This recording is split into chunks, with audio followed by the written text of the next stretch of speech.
was. Throw was perfect touch, perfect angle, perfect oomph on it. And, of course, Jaden Reed caught it with no problem whatsoever, because catching footballs is sometimes problematic. Brian Butch is back after a brief power surge, wiped everything out in his house. Maybe you should call Best to see what's going on there. I think I should.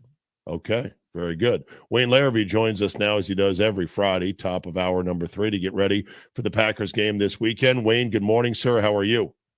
Good morning, guys. How you doing? Doing good. Do you have a backup generator at your house just in case? No, we don't. I must admit. No, we don't. Right. Well, your power does not go out during this conversation. Our conversation brought to you by Steam Fitters Local 601. Learn more by visiting steam601.org, and National Fire Sprinklers Association. Visit them at nfsa.org. Okay. I'll start with this, Wayne. The national pundits, I've noticed, are sort of now declaring their allegiance or preference to Love versus Stroud. And it's kind of funny. And it's, the two players are similar in a lot of ways, but they're also different. What is the biggest difference that your eye sees when you look at the two players?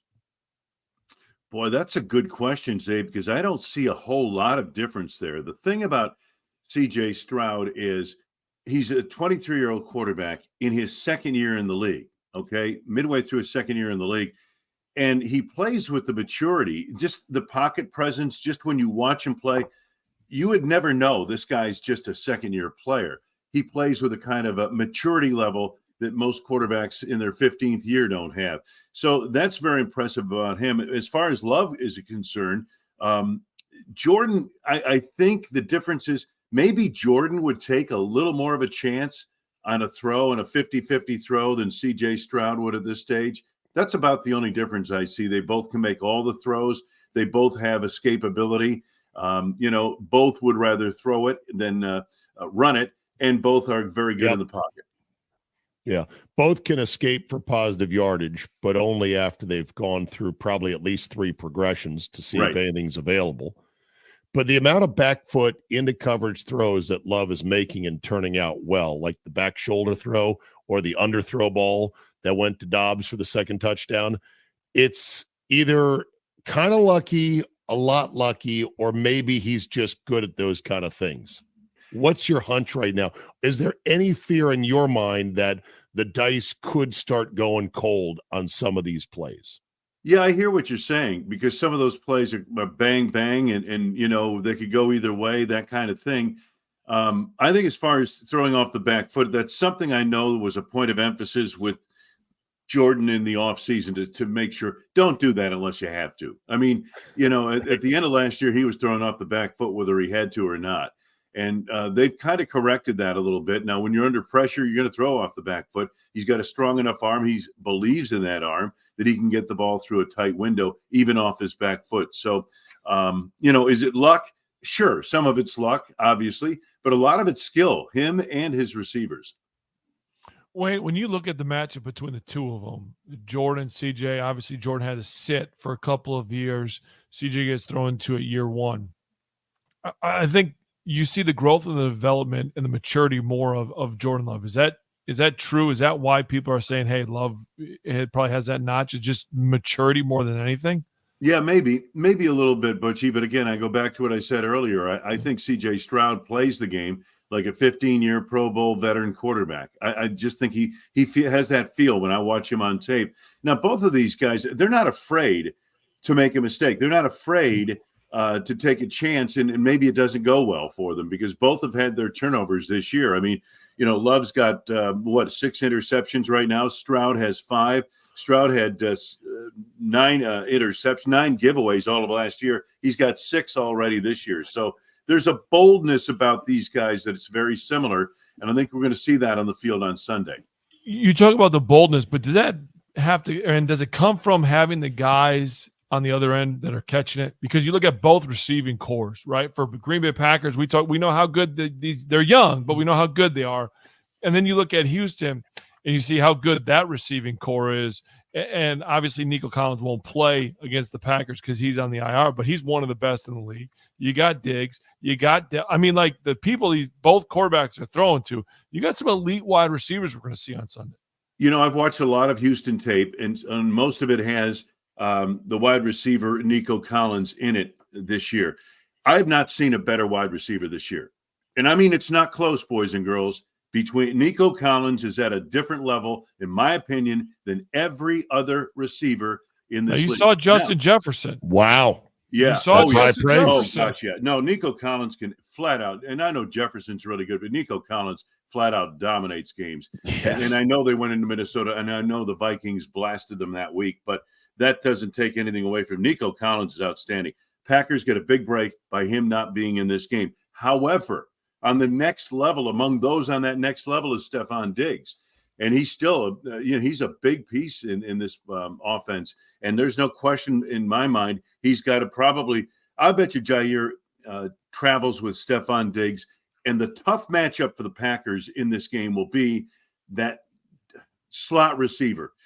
Tank Dell has just, he got off to a slow start this year. Why? Well, they have Diggs and they've got Nico Collins. So why are you throwing to the slot guy when you got those two guys on the outside making touchdowns? Right. Tank Dell now, without Nico Collins, steps up and comes into this game off a 7-reception performance last week. He's going to be a load to handle. He's tiny, hard to find on the field, very slippery. Yeah. Also, there's a possibility that they're going to get a big break. The Packers are with some injuries to the Texans secondary. Cornerback Kamari Lassiter was a DNP in practice yesterday, and their safety Jimmy Ward also a DNP. So if they can't play, there's some fresh new meat to attack in the secondary. Right, Wayne? Absolutely. And the guy you want to keep an eye on, if Ward doesn't play, a guy by the name of Eric Murray, he was a 4th-round draft choice, Kansas City, back in 2016. I believe he played some for Minnesota, if I'm not mistaken. He's a guy that you target. Ward is a key to this back line of the defense. He's their veteran back there. He's their quarterback, gets them lined up. Eric Murray, in this defense, he's been covering a lot of people. He's been that 4th DB, covering sometimes a wide receiver, sometimes a tight end. But he's a guy that teams have targeted. And I think this would be somebody the Packers will go after if that's the case. The other guy, a guy by the name of D'Angelo Ross, 3rd-year player out of New Mexico, would take Kamari Lassiter's spot in the lineup. And again, another guy who's kind of feisty, but not as talented as Lassiter. And so you're going to see there's going to be some business being done out there in that field if they have these injuries in the secondary. Now, what's the fallback for the Texans? Well, they have one of the best pass rushers in football. So a lot of times you don't get the ball to the 3rd level of defense where you could really exploit these guys. Yeah. I don't know who it was that saw what they saw in D'Amico Ryans to give him this opportunity. Young guy, not much experience, but they did nail it on him. He is one of the young superstar coaches in this league, is he not? He absolutely is, Zabe. And the thing, he relates to everyone. He relates to the players. He relates to management people. He relates to the media. He understands the media. Right. And how you don't see him disgruntled when the reporter at the sideline brings him aside to talk during the game. You know what I mean? That little piece they do for TV. And from what I understand from the people around that building, he's just as positive and upbeat as you possibly can be. There's no darkness to him whatsoever in terms of his demeanor. He is a superstar. He's in the making. We're watching this right now. There's a big reason why Houston's winning. Yeah, they have players, but D'Amico Ryans went in there last year and set the tone and changed the culture of that whole organization. Yeah, so much of the job is Monday through Saturday as a head coach. It's handling all those extra things, and he handles that very easily. And you're right, he does relate to all the players. So it's a good story, and I hope they get killed on Sunday, which I don't expect. I expect this to be an absolute war. Are you expecting a good game out there? Yeah, on Sunday? Absolutely. I think the Packers are ready for this game. I think they've made strides. They've been evolving in the right direction. The Texans are one of those pre-Super Bowl teams the people talked a lot about in the AFC. They've got some injuries now. Not a bad time to play the Texans, but they too are as good as it gets. And I think it'll be a heck of a ball game and a real measuring stick for the Packers in midseason here. Wayne, I'm not right a lot, especially doing the show with Zabe. He tells me I'm wrong a lot. But when I want to see, boy, will you hear about it. Go ahead, Brian. But I want to know if I'm right on this. The biggest thing in this game is the run game for Houston. If the Packers can make sure that they keep Mixon and Pierce together, because that to me is still a weakness for this Packers defense. And I think when they run the ball, and they've run the ball well, especially with Mixon, like when week 1, Mixon was crazy. Is that the biggest key to controlling this game for the Packers, controlling Houston's run offense? I think it's a big key, Butchie. I really do. Mixon returned last week. He's had an ankle injury. He was out. They said a high ankle sprain. He only missed 2 weeks. There must be a different definition of high ankle sprain anymore. You get a high ankle sprain, you're gone 4 weeks minimum, but not anymore. These guys come back. Christian Watson did the same thing. Mixon is huge in this ball game. He is a huge piece. He's a lot like Josh Jacobs. He's a power runner. He will get his yards between the tackles, but boy, if he gets a crease, he can go all the way and take it all the way on you. Had a huge game at New England, 102 yards on 13 carries and another 30 yards receiving. He's a big part of the offense for this Texans team. If he's running the football well, you can be sure they'll get that passing game going as well. But the Packers, Butchie, have done a nice job lately against the run. They're 8th in the league in rushing, giving up 110 yards a game, 4.34 average. But teams haven't run the football as much on the Packers as this team I expect to run this weekend. All right. When it comes to announcing games, you're always thrown a few very challenging names. I'm looking at the Texans roster, and I see 2 of them that I bet you had to spend some time on. The first one is weak side linebacker To'o Henry, T-O apostrophe O, capital T-O apostrophe O. How do you say his name? To'o.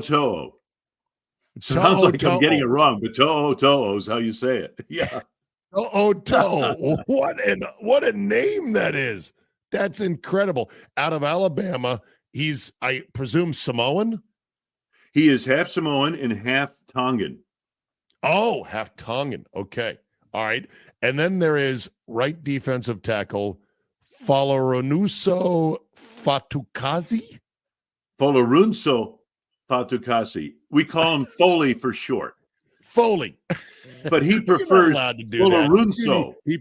Okay. This is an interesting kid. He's from Nigeria, folks, and he grew up in New York City and likes the full pronunciation of his first name. We'll call him Foley in a quick play. Foley. Okay. And then there's a name that is actually familiar to us because he is a Milwaukee kid, went to Wisconsin, Dare Ogunbowale, running back, who is also a good kicker. He pinched in as a kicker when they had their guy injured a couple of years ago and actually nailed some pretty good field goals. That's a great name right there, Dare Ogunbowale. He'll be in on third downs. He's a highly effective third down back, does a lot of things. Excellent picking up the blitz and a good receiver, dangerous when he gets into space. He's out of Marquette University High School. Yep. That's right. Marquette High by way of Wisconsin and can do it all.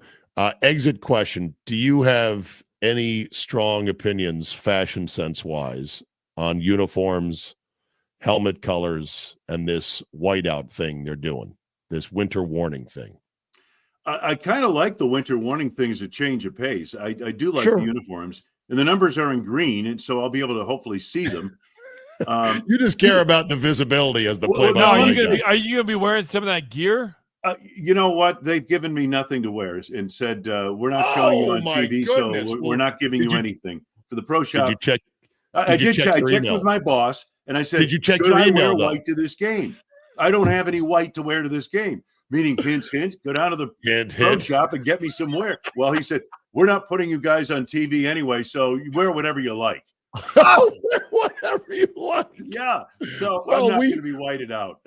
Okay. Well, we I'm learned. I'm being quiet. I am not. I'll be the sore thumb in the middle of a white maze.